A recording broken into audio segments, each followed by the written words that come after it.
What if the person who made your life hell for 2 years handed you the exact weapon you needed to destroy them and didn't even realize it? That's exactly what happened to me. And the best part? I didn't break a single rule. I just listened and waited. So let me take you back about 2 years ago. I had just landed what I thought was my dream job. Marketing coordinator at a mid-sized tech company. Good salary, decent hours, hybrid schedule. On paper, it was perfect. Then I met Marcus, my direct boss. Now Marcus was one of those managers who smiled at you in meetings and stabbed you in the back in emails. The kind of guy who took credit for everything you did and blamed you for everything that went wrong. First week on the job, he pulled me aside and said, "I run a tight ship here.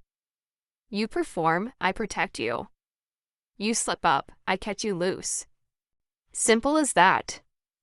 I thought, okay. Fine. I'm a hard worker. I'll just keep my head down and deliver results. That's what I did. 4 months. But no matter what I did, it was never enough for Marcus. Stayed late. He never noticed. Landed a new client. He presented it to the directors as his own idea. Got praise from another department. He'd find something to criticize about my work the very next day. I started dreading Mondays. I'd wake up with a knot in my stomach every single morning. My friends noticed I'd stopped talking about work. My girlfriend said I seemed like a completely different person. Then things escalated. Marcus started undermining me in front of the whole team. In meetings, he'd cut me off mid-sentence. He'd say things like, "Let's hear from someone with more experience," right after I'd spoken. Little things, but constant. Death by 1,000 cuts. I went to HR once. Big mistake. Marcus found out within 48 hours. After that, he made my life even harder. More impossible deadlines. More public criticism. More credit stolen. I started documenting everything. Not because I had a plan yet, just because something told me to. I kept a private notes app on my phone. Every incident. Date, time, exactly what was said. For months, I just quietly collected receipts. Then one Thursday afternoon, everything changed. We had a company all-hands meeting. Big quarterly review. Directors, VP of operations, even the CEO was on the call. Marcus was presenting our department's results. And right there in front of everyone, he presented an entire campaign I had built from scratch as his own work.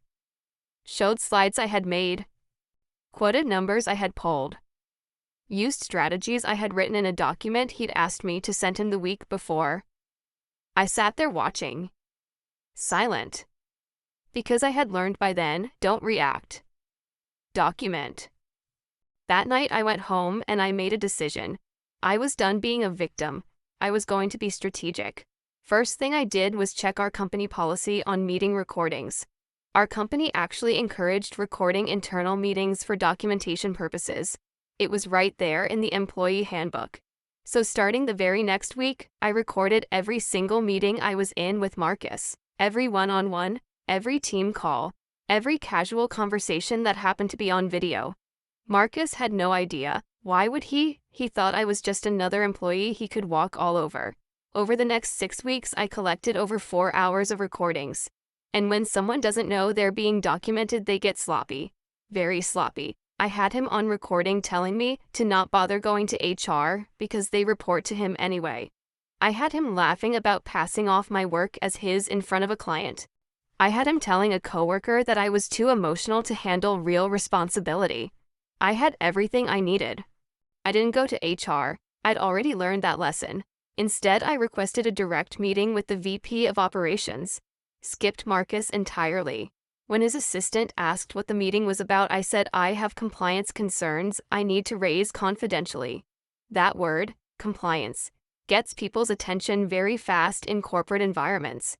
I walked in with a printed summary of every incident, dates, descriptions, witnesses. Then I pulled out my phone and played 3 recordings. The one where he laughed about stealing my work, the one where he said HR reports to him, and the one where he called me too emotional. The VP's face changed after the second recording. By the third, she had stopped taking notes and was just staring at her desk.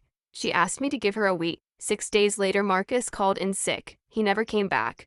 2 weeks after that, the VP apologized on behalf of the company and gave me a raise. 2 years of hell ended in 6 days. So if you have a Marcus in your life, start documenting.